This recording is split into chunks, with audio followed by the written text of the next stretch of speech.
사구 건강 클리닉 시간입니다. 아토피로 고생하시는 분들 참 많이 계신데요. 특히나 아이들이 아토피 때문에 힘들어하는 걸 보면은 정말 마음 아픕니다. 자, 오늘은 아토피에 대해서 자세하게 알아보고 한의학의 측면에서 예방법과 치료법을 좀 알아보도록 하겠습니다. 오늘 도움 말씀에 약수 한의원 김동관 원장님과 함께합니다. 안녕하세요. 네, 안녕하세요. 네, 처음 뵙겠습니다. 네, 처음 뵙겠습니다. 네, 앞으로도 좋은 정보들 많이 부탁을 드리겠습니다.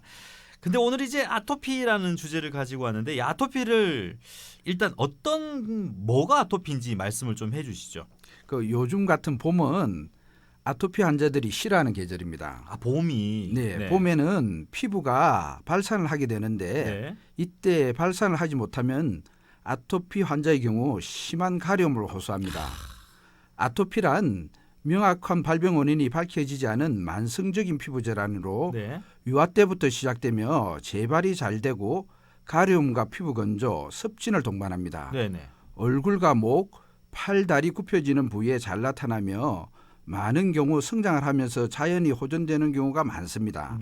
아토피는 세계적으로 증가하는 추세이며 전체 인구의 20%가 이 질환을 앓고 있습니다. 그렇군요. 근데 잠시 왔다가 가는 경우도 있죠. 그렇죠. 네, 저도 가려움증이 좀 있는데 이게 아토피인가 싶어서 피부과에 가보면 아토피는 아니라고 해서 다행이다 하지만 이게 계절 따라 찾아오는 게 있더라고요. 그렇죠. 근데 이 아토피의 원인은 뭡니까? 아토피는 명확한 발병 원인이 밝혀지지 않았지만 면역 시스템이 너무 과민하게 반응하는 질환입니다. 흔히 면역력이 약화되어 생긴다고 하지만 아토피는 면역 시스템이 도리어 너무 과도하게 반응하여 생기는 면역 과잉 질환입니다. 그렇군요. 아토피 환자들은 알러지 반응을 일으키는 항체가 남들보다 과도하게 증가되어 있습니다. 그러므로 여러 가지 물질에 면역 세포가 과도하게 반응하는 극도로 예민한 질환입니다. 예민한 질환. 네네. 사실 저희 와이프도 아토피가 있었는데 아이 놓고 나서 다 없어졌거든요. 그렇죠. 근데 아이는 아토피가 전혀 없어요. 이거 유전되는 건 아니죠? 아토피는 유전적인 원인이 크게 작용하는 질환입니다. 그러면 조심해야 되겠네요. 만약 부모 중에 한 분이 아토피가 있으면 자식 역시 아토피에 걸릴 확률이 50%에 이른다고 합니다. 이 같은 이유는 자식이 부모의 체질을 그대로 물려받기 때문입니다. 같은 가족이다 보니 식습관과 생활 습관을 공유하고 있기 때문에 부모와 자식이 함께 아토피에 발생할 확률이 매우 높습니다. 따라서 자녀를 둔 부모가 아토피가 있다면 자녀들의 식습관과 생활 습관을 주의를 기울이는 것이 매우 중요합니다. 네, 진짜 식습관 중요합니다. 그렇죠. 근데 예전보다는 어때요? 이 아토피가 많습니까? 훨씬 많아졌죠. 그렇군요. 아토피는 환경적인 요인이 크게 작용하는 질환입니다. 생활 환경이 서구화될수록 도시화될수록 더욱 증가하는 질환입니다. 실제로 공기가 좋은 시골보다는 오염이 심한 도시에서 아토피 발생 빈도가 훨씬 높습니다. 또한 서구화된 식습관에 의해 악화되기 쉬운 질환입니다. 패스트푸드, 육류, 유제품, 밀가루와 튀김의 섭취가 증가할수록 아토피는 악화됩니다. 패스트푸드 이거 많이 먹으면 안 좋아요. 다 좋아하는 것들이죠. 다 맛있는 거네요 보니까. 자, 여러분 구사구 건강클리닉 오늘은 아토피에 대해서 이야기 나누고 있습니다.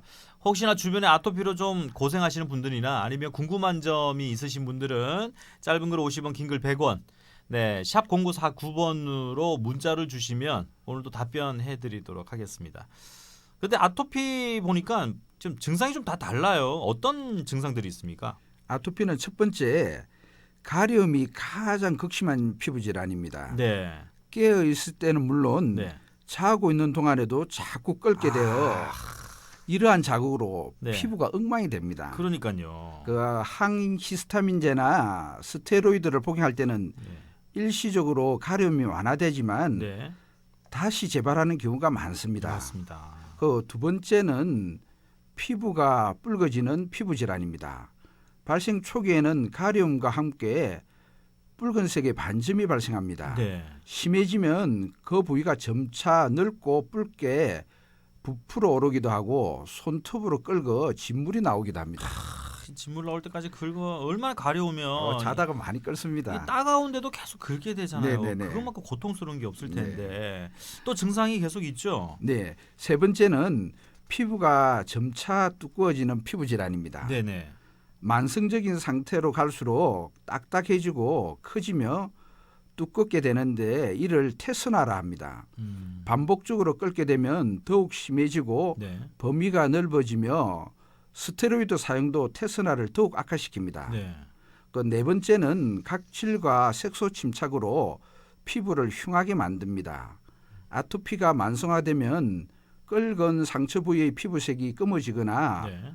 어두운 붉은색으로 되는 색소 침착이 발생되어 흉터처럼 장기간 지속되거나 쉽게 없어지지 않습니다. 이런 경우 네. 여성들은 치명적입니다. 그렇죠, 그렇죠. 네, 그 저 입술 쪽이나 이렇게 그렇죠.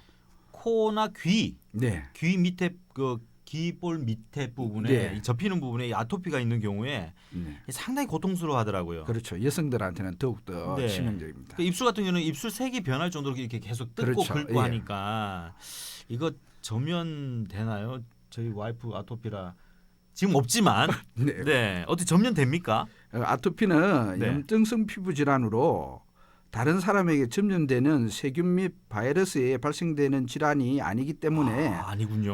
예. 아토피 자체가 옮지는 않습니다. 네네. 하지만 아토피 환자들은 극심한 가려움으로 자꾸 끓게 되어 피부의 상처로 인해 세균 및 바이러스에 2차 감염이 됩니다. 2차 감염이. 이때 피부의 면역력이 약해져 있는 상태에서는 네. 상대방에게 옮거나 옮길 수 있으므로 주의해야 합니다. 주의해야죠. 네. 네네. 그 저 이 서양학이나 네. 그 이게 아토피 뭐 아까 뭐 얘기했잖아요. 약을 먹는 거. 네네네. 근데 한의학에서 보는 아토피는 어떻습니까? 아토피는 피부와 관련된 질환이지만 네. 아토피가 발생되는 원인은 체질적인 문제와 오장육부의 부조화 등으로요. 우리 인체의 전반적인 문제에 기인합니다. 네. 피부는 내부의 건강 상태를 반영하는 거울이라는 말처럼 네.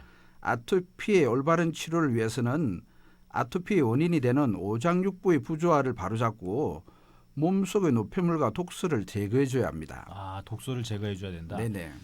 아, 근데 이 뭐 아토피라는 게 이거 독소를 제거하는 거 알지만 그렇게 할 수가 없잖아요. 음식 같은 것도 매번 맛있는 걸 찾게 되니까 밀가루 음식이라든지 그렇죠. 아니면 패스트푸드라든지 이런 거 많이 먹게 되는데 예.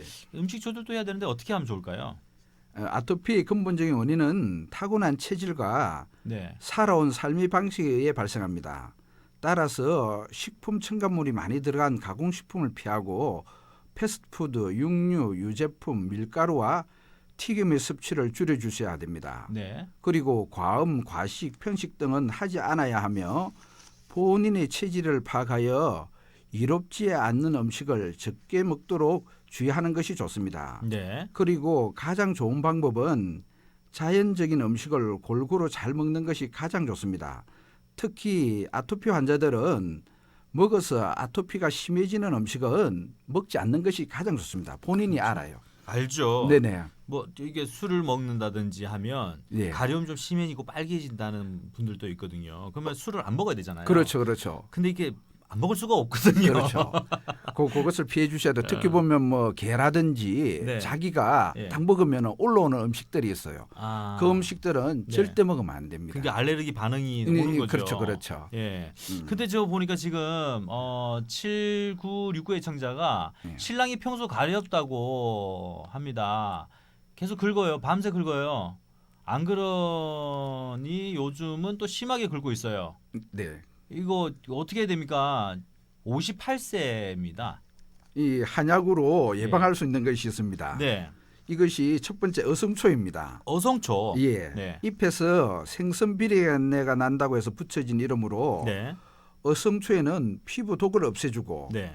염증을 억제하는 효과가 있어 여드름 및 아토피에 도움이 됩니다. 그렇군요. 특히 어성초 달인물로 모욕을 하면 아토피에 많은 도움이 됩니다. 아, 네. 두 번째는 밤나무 껍질이 좋습니다. 밤나무 껍질. 네네. 밤나무 껍질에는 강력한 항산화제가 들어있어 네. 아토피로 인한 가려움과 그 옷이 올라 네. 우리 옷딱 같은 거 먹어가지고 네네네. 옷이 올라 가려워 네. 잠을 못 잘 때도 달인물로 모욕을 하거나 뿌려주면 효과가 대단히 좋습니다. 그렇군요. 네. 7919의 정자 우리 남편분에게 네. 어성초나 지금 뭐 밤 나무 껍질은 어떻게 구할 수가 있나요? 밤나무 껍질을 못 구하죠. 예. 그러면은 밤을 사와가지고 예. 그것을 삶아가지고 그 물을 뿌려주면 됩니다. 아, 나무 말고 밤 열매를 끓여서. 그렇죠.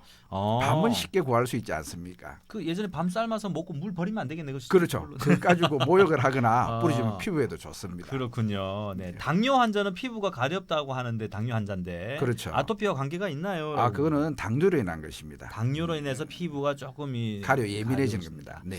네, 알겠습니다. 오늘은 저 아토피에 대해서 얘기를 나눠봤어요. 구사구 건강클리닉 약수 한의원 김동관 원장님과 함께했습니다.